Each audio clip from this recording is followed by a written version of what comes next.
Hello అండి. పొద్దున్నే alarm మోగుతుంది. ఏంటో ఈ సమయం పరిగెడుతూనే ఉంటుంది. నా దినచర్యలు పూర్తి చేసుకొని వంటగదిలోకి అడుగుపెట్టాను. రోజు పరిగెడుతూనే ఉండాలి. ఏంటో ఈ జీవితం అంటూ ఆలోచిస్తుండగా ఇంతలో అమ్మాయి, నాకు కొంచెం కాఫీ ఇవ్వు అని మా అత్తయ్య గారు పిలిచేసరికి ఈ లోకంలోకి వచ్చేసాను. ఆవిడికి కాఫీ తీసుకుని వెళ్ళేసరికి మా మామయ్య గారు కూడా వచ్చేశారు. మళ్ళీ కిచెన్లోకి వెళ్ళి ఆయనకి కూడా కాఫీ తెచ్చి ఇచ్చాను. ఆయన, ఏమ్మా, పేపర్ రాలేదా అని అడిగారు. చూడలేదు మామయ్య గారు, చూసొస్తాను ఉండండి అని చెప్పి డోర్ తీసి చూశాను. గేటు దగ్గర పడి ఉన్న పేపర్ని తీసుకుని వచ్చి ఆయనకు ఇచ్చేశాను. ఈలోగా ఇడ్లీ కుక్కర్ విజిల్ ఇస్తుంది. వెళ్ళి ఇడ్లీ కుక్కర్ ఆఫ్ చేసి పక్కన పెట్టి ఇంతకు ముందే విజిల్ ఇచ్చిన కుక్కర్ నుండి పప్పు తీసి సాంబారు చేసేసాను. తర్వాత బెండకాయ కూర చేసి ఒక గిన్నెలో తీసి పెట్టాను. ఇడ్లీ, చట్నీ, సాంబార్ అన్నీ డైనింగ్ టేబుల్ మీద పెట్టి నా కోసం కాఫీ కలుపుకొని తెచ్చుకొని ప్రశాంతంగా కూర్చుని తాగుతున్నాను. కప్పులో కాఫీ ఇంకో 2 గుటకలకు సరిపడేంత ఉండగా వచ్చాడు నా కొడుకు, అమ్మ అనుకుంటూ. వాడి డైపర్ తీసేయమంటూ.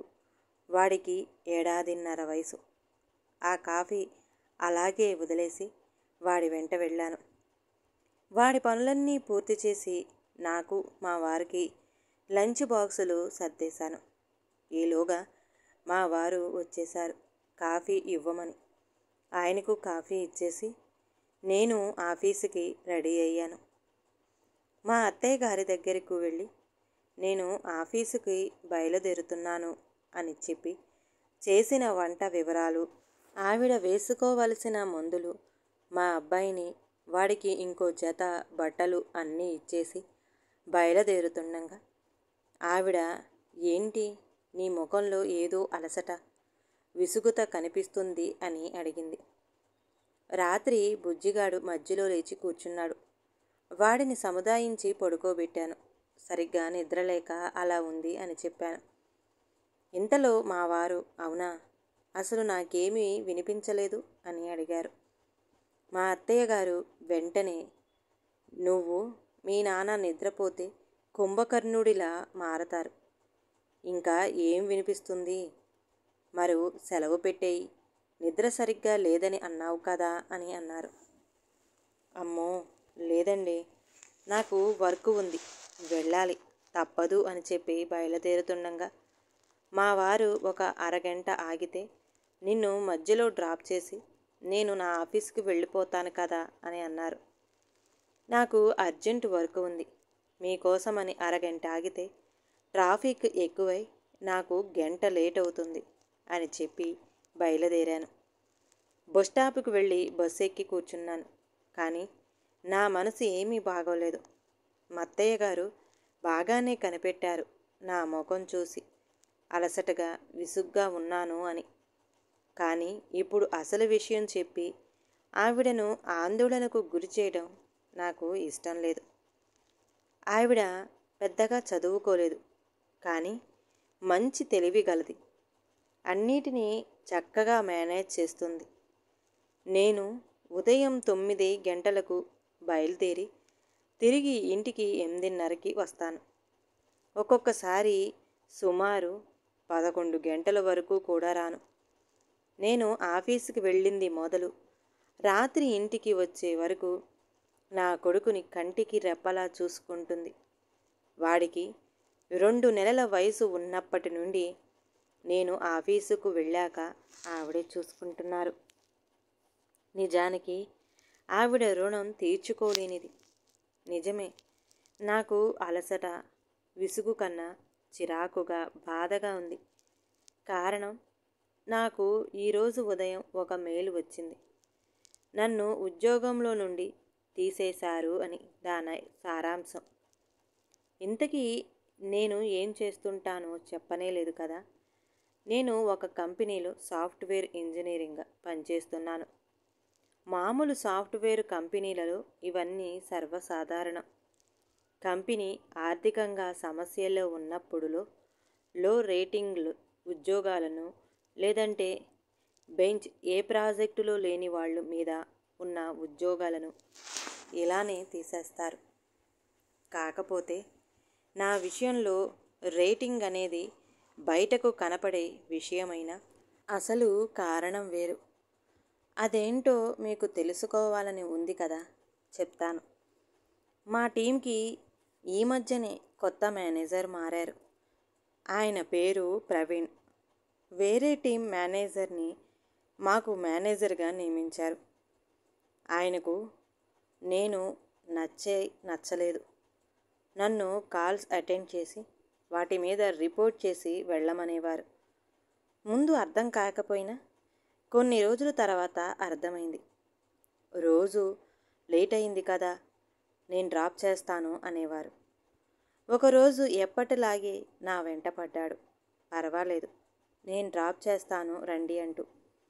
కొద్ది దూరం నుండి గమనిస్తున్న నా స్నేహితురాలు, వేరే టీం అమ్మాయి లక్ష్మి వచ్చి, హే, నీకు కూడా లేట్ అయిందా అంటూ వచ్చింది. తనని చూసి ఆయన అక్కడి నుండి వెళ్ళిపోయాడు. మరుసటి రోజు మా మాడ్యూల్ టెస్ట్ చేసే నవీన్ నన్ను కమ్యూనికేటర్లో పలకరించి, మాడ్యూల్కి సంబంధించిన డౌట్ ఉంది, తన డెస్క్ దగ్గరకు రమ్మన్నాడు. నేను నవీన్ దగ్గరికి వెళ్ళాను. నవీన్ నన్ను కూర్చోమన్నాడు. అక్క, మీ మాడ్యూల్లో ఈ ఫార్మ్ చూడు, ఎక్కువ టైం పడుతుంది అని అడిగాడు. దాని గురించి స్క్రిప్ట్ లోడ్ రన్లో రాసి నిన్న జరిగింది లక్ష్మి అక్క నాకు చెప్పింది అని అన్నాడు. ఏం చేద్దాం నవీన్, ఉద్యోగం మానేయలేం, వేరే కంపెనీలో ఉద్యోగం దొరికే వరకు తప్పదు అని చెప్పాను.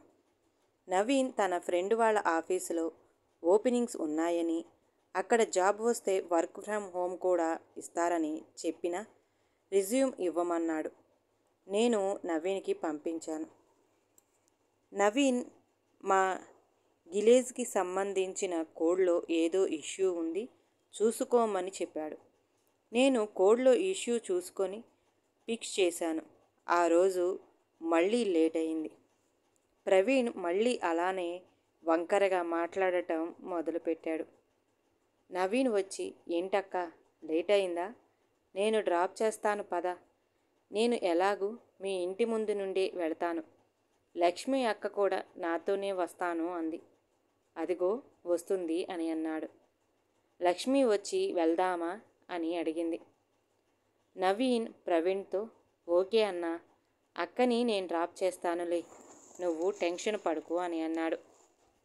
ప్రవీణ్ నవీన్తో, ప్రతి ఒక్కరిని అక్క అన్న అంటావు, ఏంటో నీ వరసలు అని అన్నాడు. నవీన్ ప్రవీణ్తో, అలానే అనుకోవాలి అన్నా, మనతో పాటు పనిచేసే ఆడవాళ్లకు గౌరవం ఇవ్వాలి అని అన్నాడు. నేను వంకరగా మాట్లాడలేను అన్నా, స్ట్రైట్గా చెప్తాను, నువ్వు ఆ అక్కతో ప్రవర్తించే తీరు తప్పు, మార్చుకుంటే మంచిది అని అన్నాడు. నవీన్ వచ్చాక నేను నవీన్తో అన్నాను, ఎందుకు నవీన్ వాడితో గొడవ, మళ్ళీ ఇది మనసులో పెట్టుకొని ఏమన్నా సమస్య తీసుకొస్తే అని అన్నాను. నవీన్ అందుకు సమాధానంగా, ఏం కాదులే అక్క, మా ఫ్రెండ్ని అడిగాను, వాళ్ళ దగ్గర ఉన్న జాబ్ ఓపెనింగ్కి నీ ప్రొఫైల్ సరిపోయిందట, నీకు రేపో ఎల్లుండో ఇంటర్వ్యూ గురించి కాల్ వస్తుంది అని చెప్పాడు. నాకు ఇంటర్వ్యూ కాల్ వచ్చింది, సెలెక్ట్ అయ్యాను, కానీ ఇంకా అపాయింట్మెంట్ లెటర్ రాలేదు. ఈలోగా మేము చేస్తున్న పీఓ షో ఆగింది. మా టీంలో నన్ను తప్ప అందరినీ వేరే టీంకి మూవ్ చేస్తున్నారు. ఆఫీసులో కొంతమందిని తీసేస్తారు అని టాపిక్ జోరుగా నడుస్తుంది. నాకు మెల్లిగా అర్థమవుతుంది నన్ను తీసేస్తారు అని. అదే మెయిల్ ఈరోజు వచ్చింది. ఆఫీసుకు వెళ్ళి నా డెస్క్ దగ్గరికి వెళ్ళాను. నా పర్సనల్ ఫైల్స్ అన్నీ తీసుకుంటూ ఉండగా నవీన్ నా దగ్గరికి వచ్చాడు. అక్క, విషయం తెలిసింది. సారీ అక్క, అయినా నువ్వెలాగూ వేరే ఆఫీసులో సెలెక్ట్ అయ్యావు కదా, లైట్ తీసుకో అని అన్నాడు. నేను నవ్వింతో, సెలెక్ట్ అయ్యాను కానీ ఇంకా లెటర్ రాలేదు అని చెప్పాను. వస్తుందిలే అక్క అని అన్నాడు. నేను ఈలోగా ఒకసారి నా పర్సనల్ మెయిల్ ఓపెన్ చేశాను. ఇంతలో ప్రవీణ్ నా దగ్గరికి వచ్చి, సారీ అండి, ఇలా అవుతుందని అనుకోలేదు. అందుకే మేనేజర్ చెప్పినట్టు నడుచుకోవాలి అంటూ వంకరగా చెప్పుకొచ్చాడు. నవీన్ ఒక్కసారిగా నా డెస్క్ వైపు తిరిగి, అక్క కంగ్రాట్స్ అని అన్నాడు. ప్రవీణ్ నవీన్తో, ఈ సమయంలో సారీ చెప్తారు నవీన్, కంగ్రాట్స్ కాదు అని వెటకారంగా అన్నాడు. నవీన్ ప్రవీణ్తో, లేదన్నా, అక్కకు వేరే కంపెనీలో జాబ్ వచ్చింది అన్నాడు.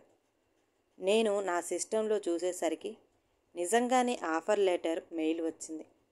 థ్యాంక్స్ నవీన్, నీ మేలు మర్చిపోలేను అని చెప్పి, ప్రవీణ్ గారు, నాకు కొత్త జాబ్ వచ్చింది. పైగా ఈ కంపెనీ వాళ్లే తీసేశారు కాబట్టి 3 నెలల పేమెంట్ కూడా ఇస్తారు. మీకు స్పెషల్ థ్యాంక్స్ చెప్పాలి అన్నాను. వాడి ముఖం వాడిపోయింది. హెచ్ఆర్ ఫార్మాలిటీస్ అన్నీ పూర్తి చేసుకొని త్వరగా ఇంటికి వెళ్ళాను.